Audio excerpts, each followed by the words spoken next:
मेरी आंखें फटी की फटी रह गई। कमरे के अंदर जो नज़ारा था उसे देखकर मेरा दिल ज़ोरों से धड़कने लगा और पूरा शरीर सुन पड़ गया। मैंने सोचा था कि चार्जर लेने आई हूँ, लेकिन जो कुछ मेरी नज़रों के सामने हो रहा था उसे मैं अपनी ज़िंदगी में कभी नहीं भूल पाऊँगी। दीदी जीजा जी की गोद में बैठी हुई थी।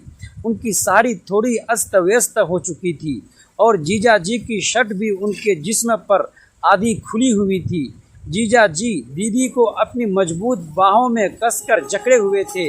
उनके होठ दीदी की गर्दन, गालों और होठों पर बार बार प्यार भरे चुभन बरसा रहे थे। दीदी की सांसें बहुत तेज चल रही थी।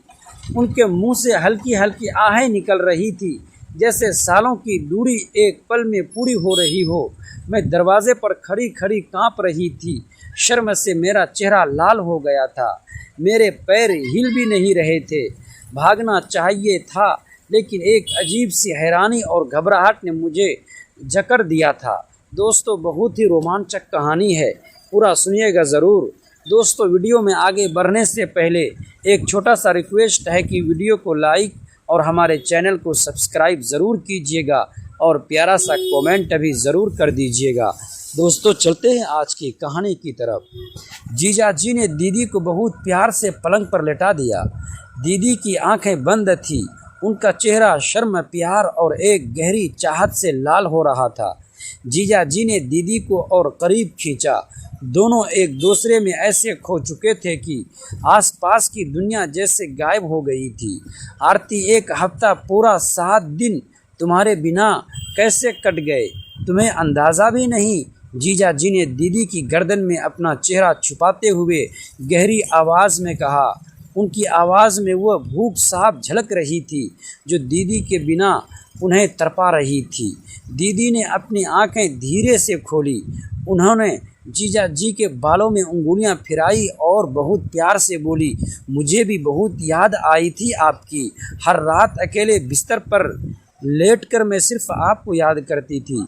मम्मी के घर आकर भी मन नहीं लग रहा था। उसके बाद कमरे में सिर्फ उनकी सांसों की आवाज़, प्यार भरी मुस्कुराहट और हल्की हल्की आहें गूंजने लगी। दीदी और जीजा जी पूरी तरह एक दूसरे में खो चुके थे। जीजा जी दीदी को ऐसे चूम रहे थे जैसे वो दीदी को कभी जाने ही न दे। दीदी भी जीजा जी की छाती से चिपक कर उनका साथ दे रही थी। उनके प्यार की गर्माहट और जुनून कमरे की हवा को भी बदल रहा था। मैं वहाँ खड़ी सब कुछ देख रही थी।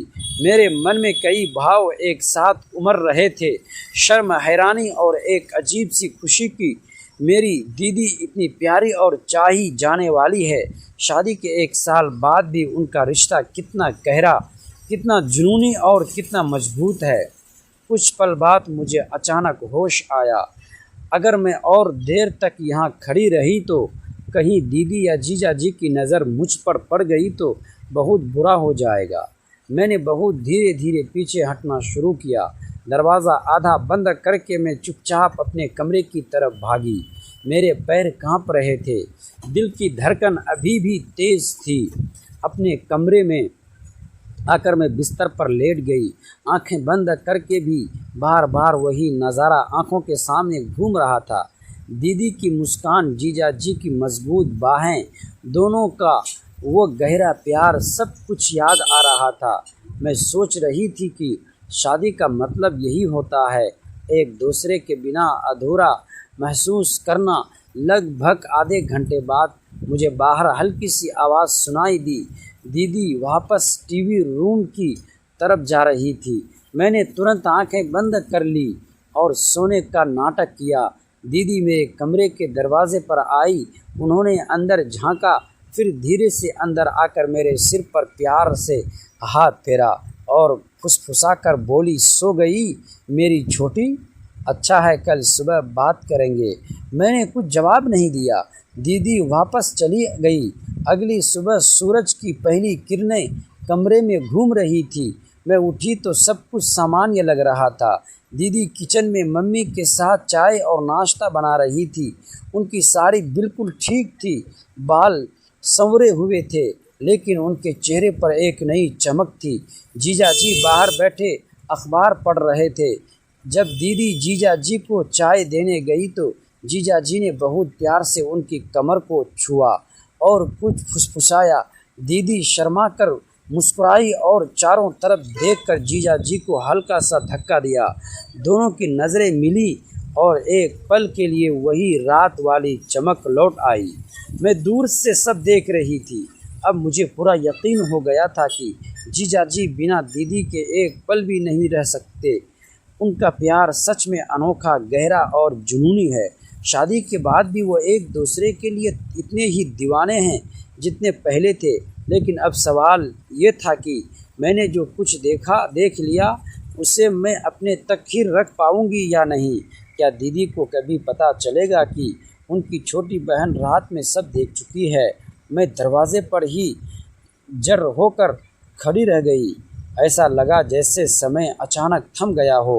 मेरे हाथ से चार्जर गिरकर फर्श पर टकराया और उसकी आवाज़ सुनते ही दोनों एकदम चौंक गए। दीदी फौरन जीजा जी की गोद से उठ खड़ी हुई। उन्होंने घबराकर अपनी साड़ी ठीक की, जबकि जीजा जी ने जल्दी जल्दी अपनी शर्ट के बटन बंद करने शुरू कर दिए। तीनों की नज़रें एक दूसरे पर टिकी थी, लेकिन किसी की भी हिम्मत नहीं हो रही थी कि एक शब्द बोले। तुम यहाँ? दीदी ने कांपती आवाज़ में पूछा। मैंने कोई जवाब नहीं दिया। मेरे मन में एक साथ सैकड़ों सवाल दौड़ने लगे। आखिर ऐसा क्या था जिससे मुझसे छिपाया जा रहा था? घर में सबके सामने तो दोनों हमेशा सामान्य रहते थे, फिर आज इस तरह घबराने की वजह क्या थी? कुछ पल बाद जीजा जी ने गहरी सांस ली और बोले, जो तुमने देखा है उसे देखकर गलतफहमी होना स्वाभाविक है, लेकिन अगर तुम पूरी बात जाने बिना कोई फैसला करोगी तो शायद इस परिवार का बहुत बड़ा नुकसान हो जाएगा। उनकी बात सुनकर मेरा गुस्सा और बढ़ गया। गलतफहमी? मैंने तीखे स्वर में कहा। मैंने अपनी आँखों से जो देखा उसे भी गलतफहमी कहेंगे? दीदी की आंखों में आंसू भर आए। उन्होंने धीरे से कहा, काश बात इतनी आसान होती। कमरे में फिर सन्नाटा छा गया। तभी मेरी नज़र बिस्तर पर रखी एक पुरानी फाइल पर पड़ी। उसके ऊपर अस्पताल की कुछ रिपोर्ट और एक लिफाफा रखा था। उत्सुकता में मैंने लिफाफा उठाया। उसे खोलते ही मेरे चेहरे का रंग बदल गया। अंदर एक मेडिकल रिपोर्ट थी जिसमें लिखा था कि दीदी पिछले कई महीनों से गंभीर मानसिक तनाव और अवसाद का इलाज करवा रही थी। डॉक्टर ने परिवार के सहयोग, भावनात्मक सहारे और लगातार निगरानी की सलाह दी थी। मैंने हैरानी से दीदी की तरफ देखा। दीदी रोते हुए बोली, मैं किसी को अपनी हालत बताना नहीं चाहती थी। माँ बाप पहले ही बहुत परेशान हैं। जीजा जी हर दिन मुझे संभालते रहे ताकि मैं टूट न पाऊँ। मेरे भीतर चल रहा तूफान धीरे धीरे शांत होने लगा। मुझे एहसास हुआ कि कई बार अधूरा दृश्य पूरी सच्चाई नहीं बताता। लेकिन तभी मेरी नज़र फाइल के नीचे रखे एक और बंद लिफाफे पर गई। उस पर बड़े अक्षरों में लिखा था, यह पत्र केवल तब खोलना जब सच छिपाना असंभव हो जाए। मेरे हाथ फिर से कांपने लगे। मुझे महसूस हुआ कि असली रहस्य अभी खुलना बाकी था। कमरे में मौजूद तीनों लोगों की ज़िंदगी उस लिफाफे के अंदर छिपे सच पर टिकी हुई थी।